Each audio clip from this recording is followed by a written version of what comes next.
ఏం పేరమ్మా మీ పేరు? ఐశ్వర్య. ఇప్పుడు పరిగి మున్సిపాలిటీకి ఎన్నికలు వచ్చినాయి కదా, ఎట్లా ఉంది మీ దగ్గర?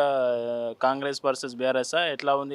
గతంలో అయితే బీఆర్ఎస్ పార్టీ చైర్పర్సన్గా ఉండే, ఎక్కువ సీట్లు గెలుచుకొని, ఈసారి ఎట్లా ఉంది? ఈసారి ఖచ్చితంగా కాంగ్రెసే గెలుస్తుందండి అన్ని మున్సిపాలిటీలో కూడా.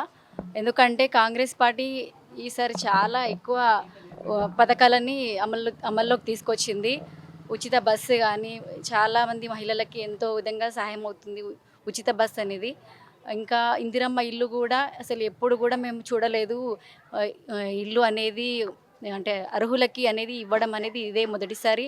ఎక్కువ మొత్తంలో చాలామందికి ఇల్లు లభిస్తున్నాయి అర్హులకు అందరికీ. ప్లస్ మాకు మా ఇంటికి వెళ్ళే దారిలో అసలు రోడ్స్ అసలు చాలా దారుణంగా ఉండేవి.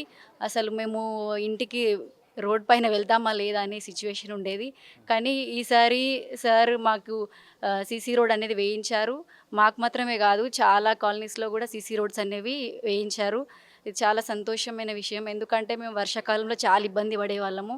ఎన్నోసార్లు ఎంతోమంది వెహికల్స్ పైన వెళ్తూ చిన్నపిల్లల్ని తీసుకెళ్తూ రోడ్ల పైన కింద పడిపోయేవారు. అది చాలా మాకు సొంత ఇల్లు ఉన్నా కూడా మేము అడవిలో ఉన్న ఫీలింగ్ వచ్చేది రోడ్స్ లేనందువల్ల.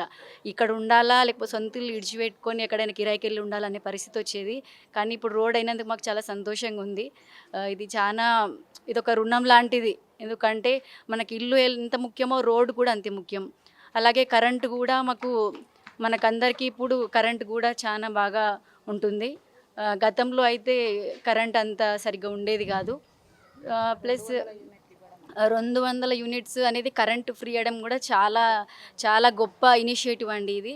ఎందుకంటే కరెంట్ బిల్ కూడా కట్టుకోలేని వాళ్ళు చాలా, అంటే ఆర్థిక స్తోమత ఇప్పుడున్న రేట్స్కి కానీ ఇన్ఫ్లేషన్కి అసలు కనీస వసతులు కూడా ఫుల్ఫిల్ చేసుకోలేని సిచ్యువేషన్లో ఉంటారు.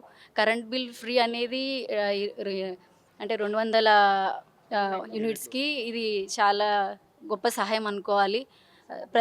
ఇంకా సన్న బియ్యం కూడా అండి.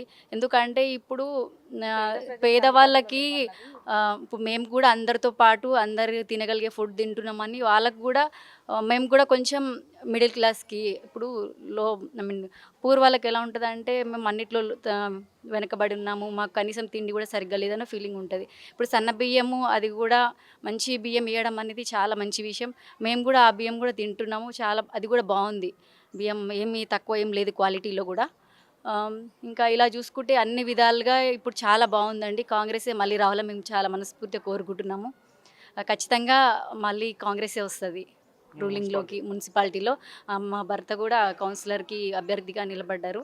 ఆయన కూడా గెలవాలని మనస్ఫూర్తిగా కోరుకుంటున్నాను.